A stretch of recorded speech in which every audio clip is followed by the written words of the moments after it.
मथुरा मथुरा आठ दधि बिक्री हो नहीं आज्ञा धर वर्ष को केते दिन दधि बिक्री हो वर्ष को केते दिन दधि बिक्री नियोनी आ कौन पे नियोनी आज्ञा सखी माने राधा कहे राधा अलगा नाम कहले सखी माने देछि राधा केते दिन दधि बिक्री करले दधि बिक्री कर नियोनी नहीं नियति आज्ञा दधि बिक्री कर नियति आज्ञा 2 दिन गोटे हला आज्ञा पूर्णमा एवं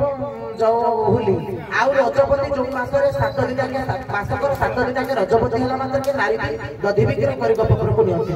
आज्ञा टोटल 284 दिन गोपी माने दधि बिक्री करी 84 दिन केते दिन फसी जाउजी इसे तो 84 दिन आज्ञा वर्ष केते मासे 12 मासे केते दिन 65 दिन साल तमरो रजपति हो जो वर्ष केते दिन 84 के 50 दिन आज्ञा 50 दिन तार 85 दिन 85 दिन फागुन पूरे मादे आमे सारा बिक्री करलो कौड़ी खेल हम आगे हुए एवं मास को रजपति जो औषध था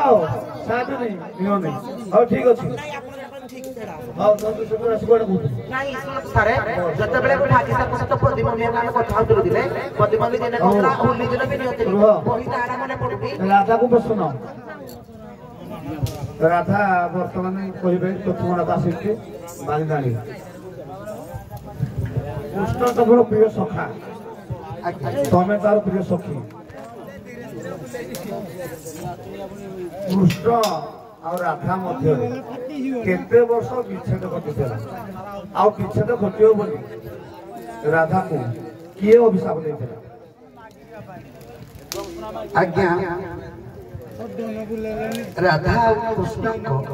मध्य 25 वर्ष होइछे 25 वर्ष आज्ञा केते वर्ष आज्ञा जेतेबेले पृथ्वी सखी मानव कृष्ण को धरिक जाइथिले कोठिला गोलोक धाम को रास देखिला पय कहिथिले सेहिति भगवान ताको अभिषेक देले से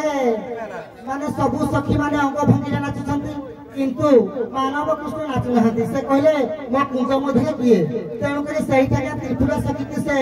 अभिशाप देले जे तमे द्वापर जुगरे श्रीमती हे जन्म हबो आ ए मानव कृष्ण कृष्ण रूप रे जन्म हेबे सेहिठाके ताके विच्छेद होइतिला आज्ञा 25 वर्ष उत्तर संपूर्ण उभयकर भूल कृष्ण बंची थे 125 वर्ष ये गोपाल अगाड़ प्रश्न अच्युतानंद सेटा के भूल नहीं पारे पंच सखा मध्य श्रेष्ठ सखा हेले अच्युतानंद ताक लेखा बेला गोपाल अगाड़ देखिए सका गले कृष्ण बंची थे 125 वर्ष से 125 वर्ष मध्य 14 वर्ष वृंदावन कटे राधा सहित 11 वर्ष नंदघर कटे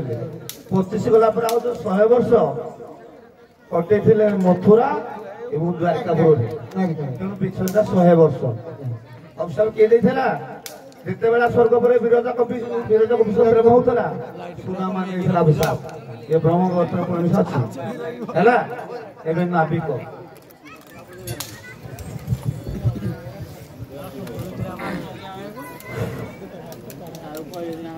नदी कथा टी पचार